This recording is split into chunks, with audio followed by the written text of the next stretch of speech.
Eve's Diary by Mark Twain. Illustrated by Lester Ralph. Front.jpg, 83K. Title.jpg, 43K. Eve's Diary. Translated from the original. 003.jpg, 70K. Saturday. I am almost a whole day old now. I arrived yesterday. That is as it seems to me. And it must be so, for if there was a day before yesterday I was not there when it happened, or I should remember it. It could be, of course, that it did happen, and that I was not noticing. Very well, I will be very watchful now, and if any day before yesterdays happen I will make a note of it. It will be best to start right and not let the record get confused, for some instinct tells me that these details are going to be important to the historian someday.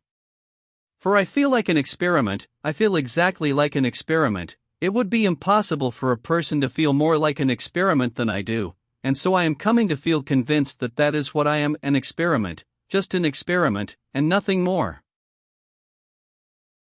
005.jpg, 62K. Then if I am an experiment, am I the whole of it? No, I think not. I think the rest of it is part of it.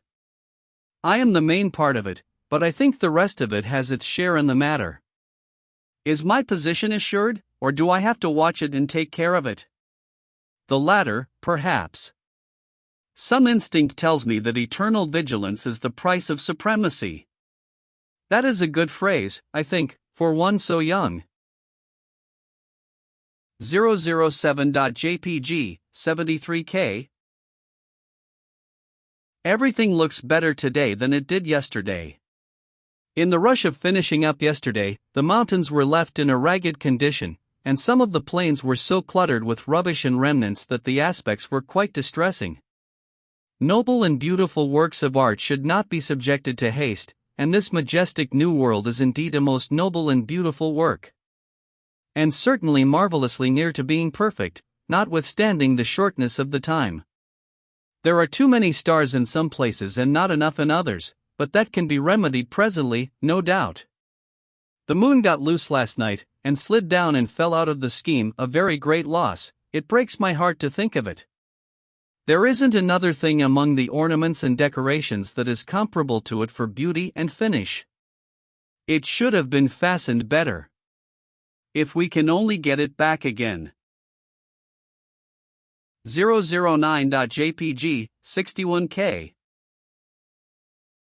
But of course there is no telling where it went to. And besides, whoever gets it will hide it. I know it because I would do it myself. I believe I can be honest in all other matters, but I already begin to realize that the core and center of my nature is love of the beautiful, a passion for the beautiful, and that it would not be safe to trust me with a moon that belonged to another person and that person didn't know I had it. I could give up a moon that I found in the daytime, because I should be afraid someone was looking, but if I found it in the dark, I am sure I should find some kind of an excuse for not saying anything about it. For I do love moons, they are so pretty and so romantic. I wish we had 5 or 6, I would never go to bed, I should never get tired lying on the mossbank and looking up at them. 011.jpg, 93K. Stars are good, too. I wish I could get some to put in my hair. But I suppose I never can. You would be surprised to find how far off they are, for they do not look it. When they first showed, last night, I tried to knock some down with a pole, but it didn't reach, which astonished me. Then I tried clods till I was all tired out, but I never got one. It was because I am left-handed and cannot throw good. Even when I aimed at the one I wasn't after I couldn't hit the other one, though I did make some close shots, for I saw the black blot of the clod sail right into the midst of the golden clusters 40 or 50 times, just barely missing them, and if I could have held out a little longer maybe I could have got one. 013.jpg, 83K. So I cried a little, which was natural, I suppose, for one of my age, and after I was rested I got a basket and started for a place on the extreme rim of the circle, where the stars were close to the ground and I could get them with my hands, which would be better, anyway, because I could gather them tenderly then, and not break them. But it was farther than I thought, and at last I had to give it up. I was so tired I couldn't drag my feet another step, and besides, they were sore and hurt me very much. I couldn't get back home, it was too far and turning cold, but I found some tigers and nestled in among them and was most adorably comfortable, and their breath was sweet and pleasant, because they live on strawberries. I had never seen a tiger before, but I knew them in a minute by the stripes. If I could have one of those skins, it would make a lovely gown. 015.jpg, 86K. Today I am getting better ideas about distances. I was so eager to get hold of every pretty thing that I giddily grabbed for it, sometimes when it was too far off, and sometimes when it was but 6 inches away but seemed a foot, alas, with thorns between. I learned a lesson, also I made an axiom, all out of my own head, my very first one: the scratched experiment shuns the thorn. I think it is a very good one for one so young. I followed the other experiment around, yesterday afternoon, at a distance, to see what it might be for, if I could. But I was not able to make it out. I think it is a man. I had never seen a man, but it looked like one, and I feel sure that that is what it is. I realize that I feel more curiosity about it than about any of the other reptiles. If it is a reptile, and I suppose it is, for it has frowsy hair and blue eyes, and looks like a reptile. It has no hips, it tapers like a carrot, when it stands, it spreads itself apart like a derrick, so I think it is a reptile, though it may be architecture. 017.jpg, 76K. I was afraid of it at first, and started to run every time it turned around, for I thought it was going to chase me, but by and by I found it was only trying to get away, so after that I was not timid anymore, but tracked it along, several hours, about 20 yards behind, which made it nervous and unhappy. At last it was a good deal worried, and climbed a tree. I waited a good while, then gave it up and went home. 019.jpg, 79K. Today the same thing over. I've got it up the tree again. Sunday, it is up there yet. Resting, apparently. But that is a subterfuge. Sunday isn't the day of rest, Saturday is appointed for that. It looks to me like a creature that is more interested in resting than in anything else. It would tire me to rest so much. It tires me just to sit around and watch the tree. I do wonder what it is for, I never see it do anything. 021.jpg, 81K. They returned the moon last night, and I was so happy. I think it is very honest of them. It slid down and fell off again, but I was not distressed. There is no need to worry when one has that kind of neighbors, they will fetch it back. I wish I could do something to show my appreciation. I would like to send them some stars, for we have more than we can use. I mean I, not we, for I can see that the reptile cares nothing for such things.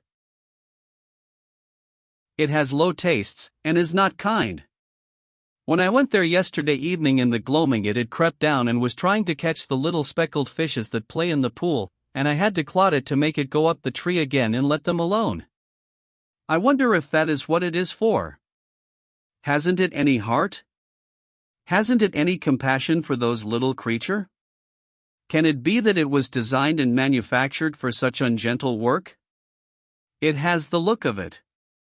One of the clods took it back of the ear, and it used language. It gave me a thrill, for it was the first time I had ever heard speech, except my own. I did not understand the words, but they seemed expressive. 023.jpg, 77K. When I found it could talk I felt a new interest in it, for I love to talk, I talk all day, and in my sleep, too, and I am very interesting, but if I had another to talk to I could be twice as interesting, and would never stop, if desired.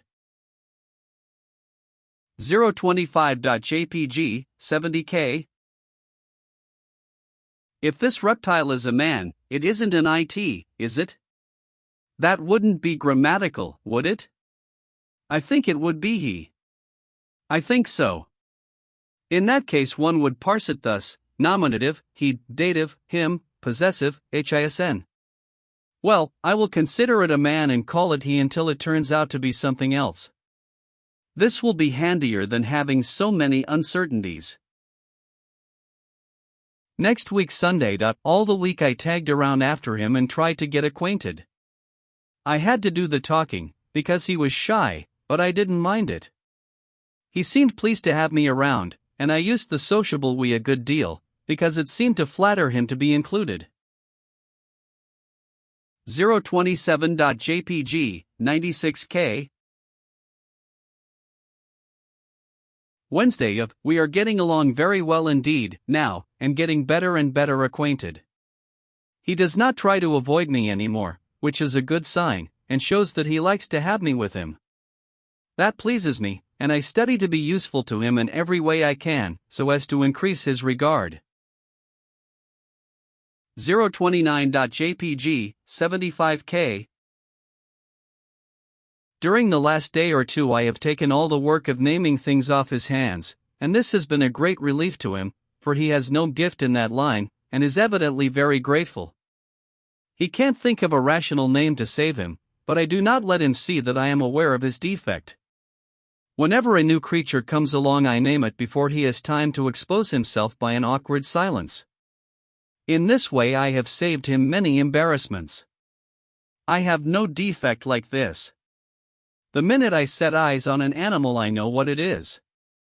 I don't have to reflect a moment, the right name comes out instantly, just as if it were an inspiration, as no doubt it is, for I am sure it wasn't in me half a minute before. I seem to know just by the shape of the creature and the way it acts what animal it is. 031.jpg, 62k. When the dodo came along he thought it was a wildcat, I saw it in his eye. But I saved him. And I was careful not to do it in a way that could hurt his pride. I just spoke up in a quite natural way of pleasing surprise, and not as if I was dreaming of conveying information, and said, well, I do declare, if there isn't the dodo. I explained, without seeming to be explaining, how I know it for a dodo, and although I thought maybe he was a little piqued that I knew the creature when he didn't, it was quite evident that he admired me. That was very agreeable, and I thought of it more than once with gratification before I slept. How little a thing can make us happy when we feel that we have earned it. 033.jpg, 76k. Thursday. My first sorrow. Yesterday he avoided me and seemed to wish I would not talk to him.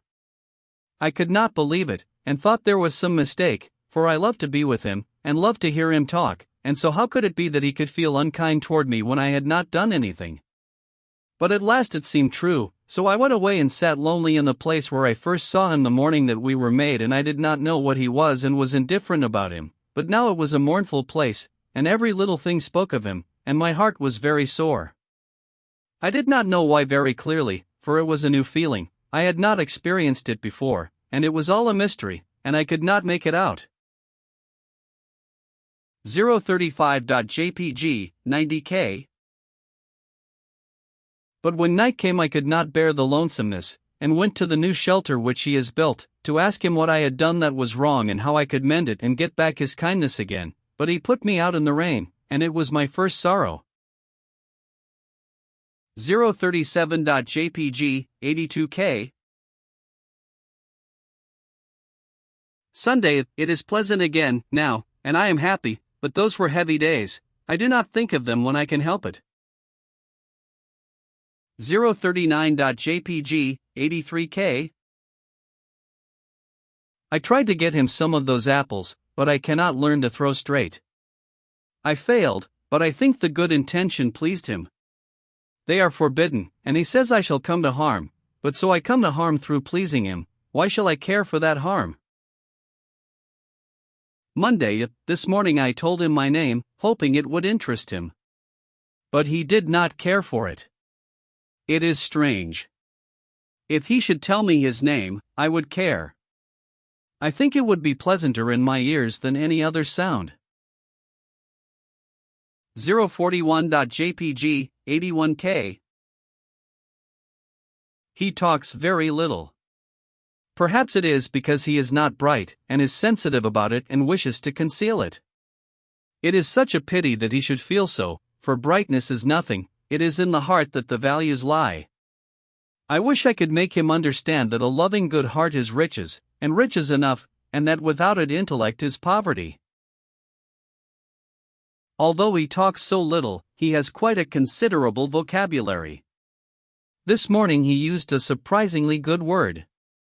He evidently recognized, himself, that it was a good one, for he worked it in twice afterward, casually. It was good casual art, still it showed that he possesses a certain quality of perception. Without a doubt that seed can be made to grow, if cultivated. 043.jpg, 90K. Where did he get that word? I do not think I have ever used it. No, he took no interest in my name. I tried to hide my disappointment, but I suppose I did not succeed. I went away and sat on the mossbank with my feet in the water. It is where I go when I hunger for companionship, someone to look at, someone to talk to. It is not enough, that lovely white body painted there in the pool, but it is something, and something is better than utter loneliness. It talks when I talk, it is sad when I am sad, it comforts me with its sympathy, it says, do not be downhearted, you poor friendless girl, I will be your friend. It is a good friend to me, and my only one, it is my sister. 045.jpg, 89K. That first time that she forsook me. Ah, I shall never forget that, never, never. My heart was lead in my body. I said, she was all I had, and now she is gone. In my despair I said, break, my heart, I cannot bear my life anymore, and hid my face in my hands, and there was no solace for me. And when I took them away, after a little, there she was again, white and shining and beautiful, and I sprang into her arms. 047.jpg, 77K. That was perfect happiness. I had known happiness before, but it was not like this, which was ecstasy. I never doubted her afterward. Sometimes she stayed away maybe an hour, maybe almost the whole day, but I waited and did not doubt. I said, she is busy, or she has gone on a journey, but she will come. And it was so, she always did. At night she would not come if it was dark, for she was a timid little thing, but if there was a moon she would come. I am not afraid of the dark, but she is younger than I am, she was born after I was. Many and many are the visits I have paid her, she is my comfort and my refuge when my life is hard, and it is mainly that. Tuesday, all the morning I was at work improving the estate, and I purposely kept away from him in the hope that he would get lonely and come. But he did not. At noon I stopped for the day and took my recreation by flitting all about with the bees and the butterflies and reveling in the flowers, those beautiful creatures that catch the smile of God out of the sky and preserve it. I gathered them, and made them into wreaths and garlands and clothed myself in them while I ate my lunch and apples, of course, then I sat in the shade and wished and waited. But he did not come. 049.jpg, 92K. But no matter. Nothing would have come of it, for he does not care for flowers. He called them rubbish, and cannot tell one from another, and thinks it is superior to feel like that. He does not care for me, he does not care for flowers, he does not care for the painted sky at eventide. Is there anything he does care for, except building shacks to coop himself up in from the good clean rain, and thumping the melons, and sampling the grapes, and fingering the fruit on the trees, to see how those properties are coming along? 051.jpg, 86K. I laid a dry stick on the ground and tried to bore a hole in it with another one, in order to carry out a scheme that I had, and soon I got an awful fright. A thin, transparent bluish film rose out of the hole, and I dropped everything and ran. I thought it was a spirit, and I was so frightened. But I looked back, and it was not coming, so I leaned against a rock and rested and panted, and let my limbs go on trembling until they got steady again. Then I crept warily back, alert, watching, and ready to fly if there was occasion, and when I was come near, I parted the branches of a rosebush and peeped through, wishing the man was about. I was looking so cunning and pretty, but the sprite was gone. I went there, and there was a pinch of delicate pink dust in the hole.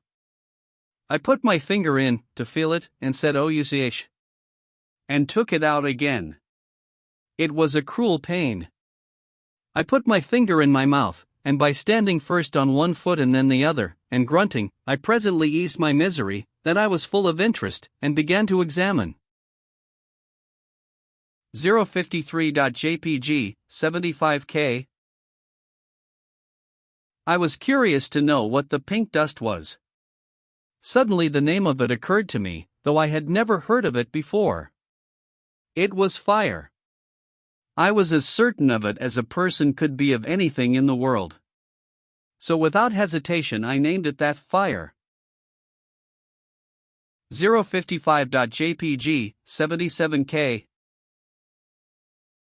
I had created something that didn't exist before. I had added a new thing to the world's uncountable properties. I realized this, and was proud of my achievement, and was going to run and find him and tell him about it, thinking to raise myself in his esteem, but I reflected, and did not do it. No, he would not care for it. He would ask what it was good for, and what could I answer? For if it was not good for something, but only beautiful, merely beautiful. 057.jpg, 72K. So I sighed, and did not go. For it wasn't good for anything. It could not build a shack, it could not improve melons, it could not hurry a fruit crop. It was useless, it was a foolishness and a vanity. He would despise it and say cutting words. But to me it was not despicable. I said, "Oh, you fire, I love you, you dainty pink creature, for you are beautiful, and that is enough," and was going to gather it to my breast. But refrained. Then I made another maxim out of my head, though it was so nearly like the first one that I was afraid it was only a plagiarism. The burnt experiment shuns the fire. I wrought again, and when I had made a good deal of fire dust I emptied it into a handful of dry brown grass, intending to carry it home and keep it always and play with it, but the wind struck it and it sprayed up and spat out at me fiercely, and I dropped it and ran. When I looked back the blue spirit was towering up and stretching and rolling away like a cloud, and instantly I thought of the name of it, smoke, though, upon my word, I had never heard of smoke before. 059.jpg, 82K. Soon brilliant yellow and red flares shot up through the smoke, and I named them in an instant flames, and I was right, too, though these were the very first flames that had ever been in the world. They climbed the trees, then flashed splendidly in and out of the vast and increasing volume of tumbling smoke, and I had to clap my hands and laugh and dance in my rapture. It was so new and strange and so wonderful and so beautiful. 061.jpg, 79K. He came running, and stopped and gazed, and said not a word for many minutes. Then he asked what it was. Ah, it was too bad that he should ask such a direct question. I had to answer it, of course, and I did. I said it was fire. If it annoyed him that I should know and he must ask, that was not my fault. I had no desire to annoy him. After a pause he asked, "How did it come?" Another direct question, and it also had to have a direct answer. I made it. The fire was traveling farther and farther off. He went to the edge of the burned place and stood looking down, and said, "What are these?" "Fire coals." He picked up one to examine it, but changed his mind and put it down again. Then he went away. Nothing interests him. 063.jpg, 72K. But I was interested. There were ashes, grey and soft and delicate and pretty, I knew what they were at once. And the embers, I knew the embers, too. I found my apples, and raked them out, and was glad, for I am very young and my appetite is active. But I was disappointed, they were all burst open and spoiled. Spoiled apparently, but it was not so, they were better than raw ones. Fire is beautiful, someday it will be useful, I think. 065.jpg, 82K. Friday, I saw him again, for a moment, last Monday at nightfall, but only for a moment. I was hoping he would praise me for trying to improve the estate, for I had meant well and had worked hard. But he was not pleased, and turned away and left me. He was also displeased on another account. I tried once more to persuade him to stop going over the falls. That was because the fire had revealed to me a new passion, quite new, and distinctly different from love, grief, and those others which I had already discovered, fear. And it is horrible, I wish I had never discovered it. It gives me dark moments, it spoils my happiness, it makes me shiver and tremble and shudder. But I could not persuade him, for he has not discovered fear yet, and so he could not understand me. 067.jpg, 94K. Extract from Adam's diary. 069.jpg, 65K. Perhaps I ought to remember that she is very young, a mere girl, and make allowances. She is all interest, eagerness, vivacity, the world is to her a charm, a wonder, a mystery, a joy. She can't speak for delight when she finds a new flower, she must pet it and caress it and smell it and talk to it, and pour out endearing names upon it.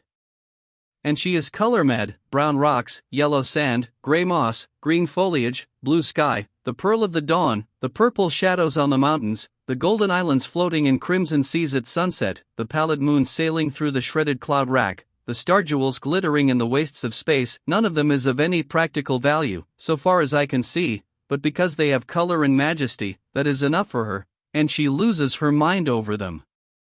If she could quiet down and keep still a couple minutes at a time, it would be a reposeful spectacle. In that case I think I could enjoy looking at her, indeed I am sure I could, for I am coming to realize that she is a quite remarkably comely creature, lithe, slender, trim, rounded, shapely, nimble, graceful, and once when she was standing marble white and sun-drenched on a boulder, with her young head tilted back and her hands shading her eyes, watching the flight of a bird in the sky, I recognized that she was beautiful. 071.jpg, 74K. Monday noon. If there is anything on the planet that she is not interested in, it is not in my list. There are animals that I am indifferent to, but it is not so with her. She has no discrimination, she takes to all of them, she thinks they are all treasures, every new one is welcome. 073.jpg, 69K. When the mighty Brontosaurus came striding into camp, she regarded it as an acquisition. I considered it a calamity. That is a good sample of the lack of harmony that prevails in our views of things. She wanted to domesticate it, I wanted to make it a present of the homestead and move out. She believed it could be tamed by kind treatment and would be a good pet. I said a pet 21 feet high and 84 feet long would be no proper thing to have about the place, because, even with the best intentions and without meaning any harm, it could sit down on the house and mash it, for anyone could see by the look of its eye that it was absent-minded. Still, her heart was set upon having that monster, and she couldn't give it up. She thought we could start a dairy with it, and wanted me to help milk it, but I wouldn't, it was too risky. The sex wasn't right, and we hadn't any ladder anyway. Then she wanted to ride it, and look at the scenery. 30 or 40 feet of its tail was lying on the ground, like a fallen tree, and she thought she could climb it, but she was mistaken. When she got to the steep place it was too slick and down she came, and would have hurt herself but for me.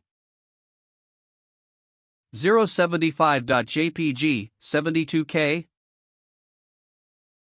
Was she satisfied now? No. Nothing ever satisfies her but demonstration. Untested theories are not in her line, and she won't have them. It is the right spirit, I concede it. It attracts me, I feel the influence of it. If I were with her more, I think I should take it up myself. Well, she had one theory remaining about this colossus. She thought that if we could tame it and make him friendly, we could stand in the river and use him for a bridge. It turned out that he was already plenty tame enough, at least as far as she was concerned, so she tried her theory, but it failed. Every time she got him properly placed in the river and went ashore to cross over him, he came out and followed her around like a pet mountain. Like the other animals. They all do that. 077.jpg, 70K. Tuesday, Wednesday, Thursday, and today, all without seeing him. It is a long time to be alone, still, it is better to be alone than unwelcome. Friday, I had to have company, I was made for it, I think, so I made friends with the animals. They are just charming, and they have the kindest disposition and the politest ways. They never look sour, they never let you feel that you are intruding, they smile at you and wag their tail, if they've got one, and they are always ready for a romp or an excursion or anything you want to propose. I think they are perfect gentlemen. All these days we have had such good times, and it hasn't been lonesome for me, ever. 079.jpg, 85K. Lonesome. No, I should say not. Why, there's always a swarm of them around, sometimes as much as 4 or 5 acres, you can't count them, and when you stand on a rock in the midst and look out over the furry expanse, it is so mottled and splashed and gay with color and frisking sheen and sunflash, and so rippled with stripes, that you might think it was a lake, only you know it isn't, and there's storms of sociable birds, and hurricanes of whirring wings, and when the sun strikes all that feathery commotion, you have a blazing up of all the colors you can think of, enough to put your eyes out. 081.jpg, 80K. We have made long excursions, and I have seen a great deal of the world, almost all of it, I think, and so I am the first traveler, and the only one. When we are on the march, it is an imposing sight, there's nothing like it anywhere.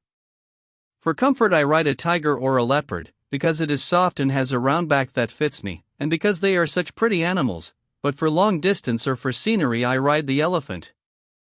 He hoists me up with his trunk, but I can get off myself. When we are ready to camp, he sits, and I slide down the back way. 083.jpg, 89K.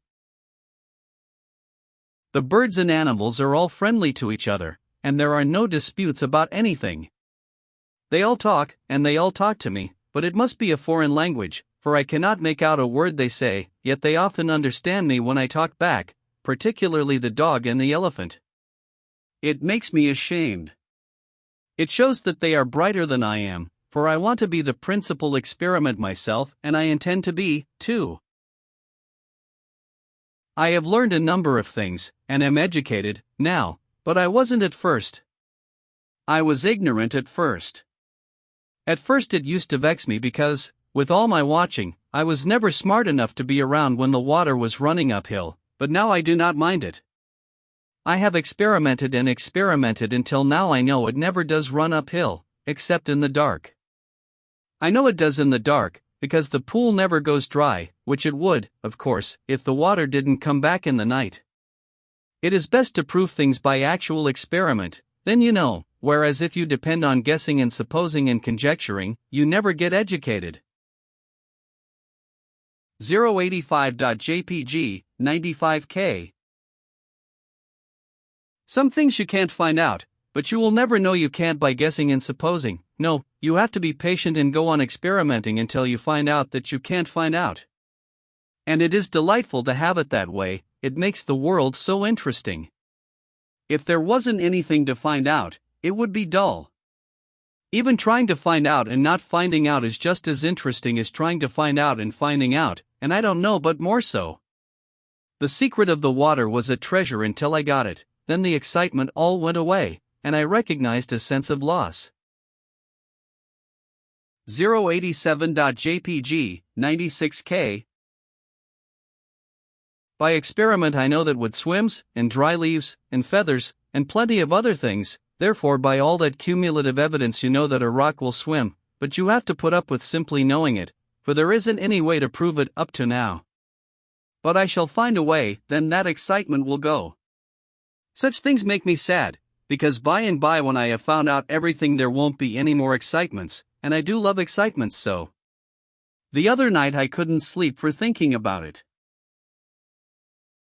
089.jpg, 55K. At first I couldn't make out what I was made for, but now I think it was to search out the secrets of this wonderful world and be happy and thank the giver of it all for devising it. I think there are many things to learn yet, I hope so, and by economizing and not hurrying too fast I think they will last weeks and weeks. I hope so. When you cast up a feather it sails away on the air and goes out of sight, then you throw up a clod and it doesn't. It comes down, every time. I have tried it, and it is always so. I wonder why it is. Of course it doesn't come down, but why should it seem to? I suppose it is an optical illusion. I mean, one of them is. I don't know which one.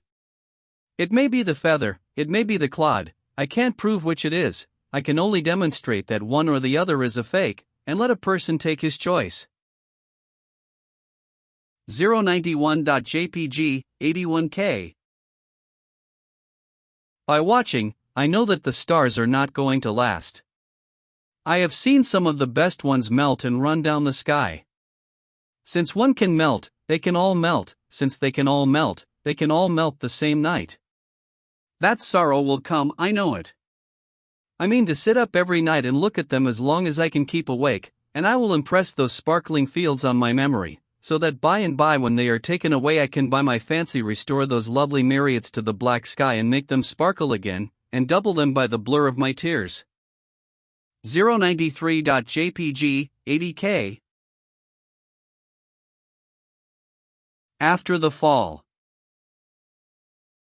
When I look back, the garden is a dream to me. It was beautiful, surpassingly beautiful, enchantingly beautiful, and now it is lost, and I shall not see it anymore. 095.jpg, 92K. The garden is lost, but I have found him, and am content. He loves me as well as he can, I love him with all the strength of my passionate nature, and this, I think, is proper to my youth and sex.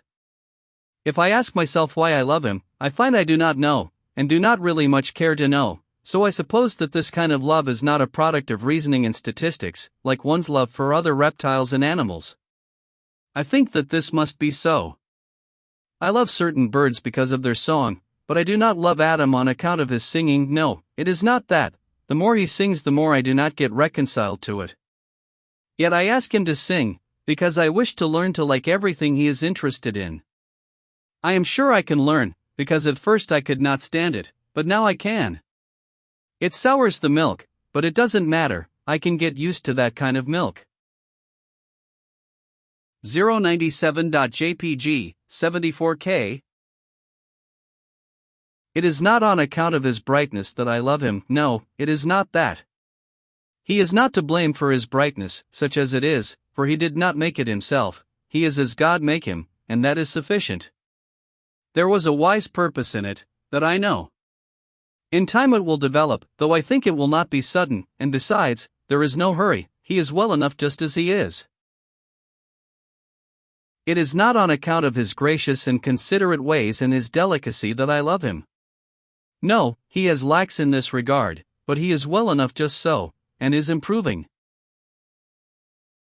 099.jpg, 85K. It is not on account of his industry that I love him, no, it is not that. I think he has it in him, and I do not know why he conceals it from me. It is my only pain. Otherwise he is frank and open with me, now. I am sure he keeps nothing from me but this. It grieves me that he should have a secret from me, and sometimes it spoils my sleep, thinking of it, but I will put it out of my mind, it shall not trouble my happiness, which is otherwise full to overflowing. It is not on account of his education that I love him, no, it is not that.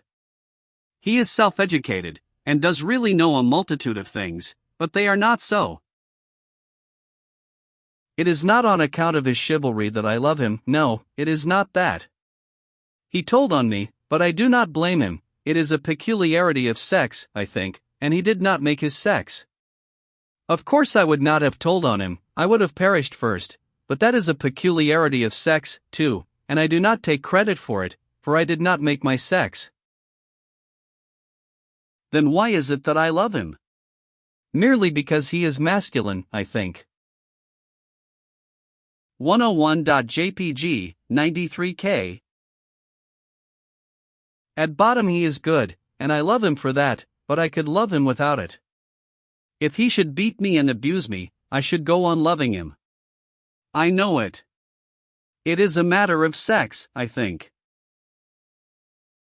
He is strong and handsome, and I love him for that, and I admire him and am proud of him, but I could love him without those qualities.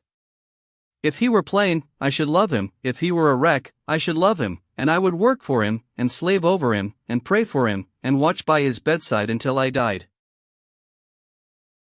103.jpg, 82K. Yes, I think I love him merely because he is mine and is masculine. There is no other reason, I suppose. And so I think it is as I first said, that this kind of love is not a product of reasonings and statistics. It just comes, none knows whence, and cannot explain itself. And doesn't need to. It is what I think. But I am only a girl, the first that has examined this matter, and it may turn out that in my ignorance and inexperience I have not got it right. 105.jpg, 60K. 40 years later. It is my prayer, it is my longing, that we may pass from this life together, a longing which shall never perish from the earth, but shall have place in the heart of every wife that loves, until the end of time, and it shall be called by my name. 107.jpg, 65K. But if one of us must go first, it is my prayer that it shall be I, for he is strong, I am weak, I am not so necessary to him as he is to me. Life without him would not be life, how could I endure it? This prayer is also immortal, and will not cease from being offered up while my race continues. I am the first wife, and in the last wife I shall be repeated. At Eve's grave. Adam, wheresoever she was, there was Eden. 109.jpg, 63K.